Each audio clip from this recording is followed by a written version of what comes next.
Assalamualaikum warahmatullahi wabarakatuh. Sahabat muda dimanapun Anda berada, kali ini kita akan membahas kisah pemuda penghuni langit gendong ibunya naik haji dari Yaman.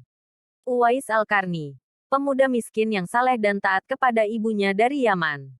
Uwais Al-Qarni, pemuda asal Yaman yang membuat Rasulullah Shallallahu Alaihi Wasallam terkesan karena ketaatan dan kesalehannya, terutama sikapnya yang sangat berbakti kepada ibunya.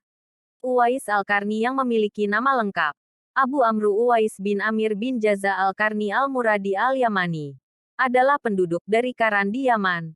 Ia lahir pada tahun 594 Masehi dari Bani Murad dan meninggal pada tahun 657 Masehi.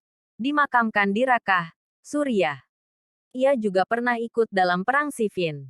Rasulullah Shallallahu Alaihi Wasallam memang tidak pernah bertemu dengan Uwais Al-Qarni. Namun, nama Uwais disebut oleh Rasulullah Shallallahu Alaihi Wasallam. Uwais hidup pada zaman Rasulullah Shallallahu Alaihi Wasallam dan tinggal di Yaman dengan ibunya. Setelah Rasulullah Shallallahu Alaihi Wasallam wafat, Uwais baru bisa pergi ke Mekah mengantarkan ibunya melaksanakan ibadah haji. Diketahui Uwais Al-Qarni mendapatkan ujian berupa penyakit sopak. Seluruh tubuhnya menjadi belang-belang karena penyakit sopak tersebut. Ibunya sudah tua dan sakit lumpuh.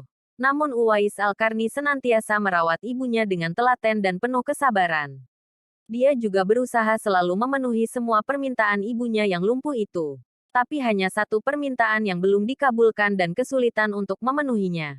Wahai anakku, Uwais, mungkin aku tidak akan lama lagi bisa bersamamu. Tolong, ikhtiarkan agar ibu dapat mengerjakan ibadah haji, kata ibunya.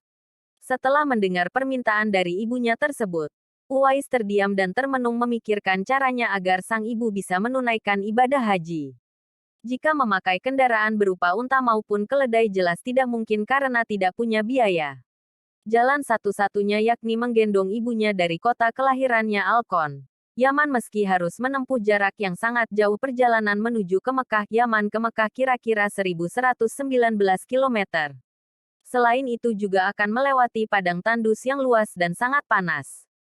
Setelah berpikir cukup lama mencari jalan keluarnya, kemudian Uwais memutuskan untuk membeli anak lembu dan membuatkan kandang di puncak bukit.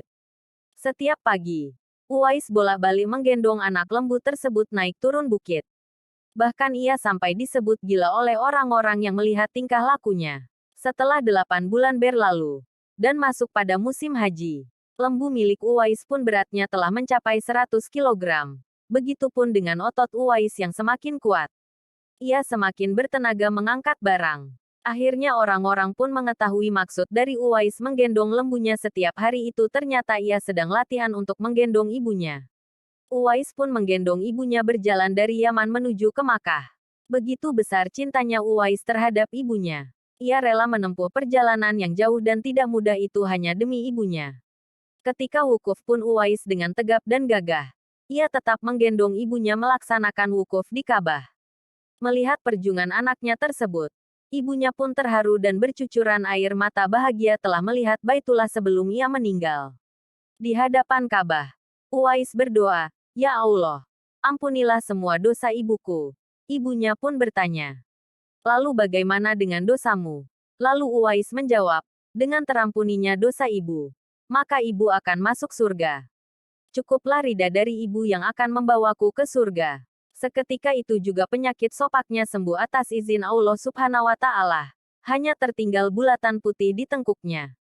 Yang mana bulatan putih tersebut sengaja disisakan sebagai tanda bagi Umar bin Khattab dan Ali bin Abi Thalib agar dapat mengenali Uwais Al-Qarni kelak. Terima kasih untuk cerita kali ini. Tonton juga part 2. Tolong bantu subscribe, like, nyalakan lonceng notifikasinya untuk mendapatkan video-video terbaru dari Project Muda. Terima kasih.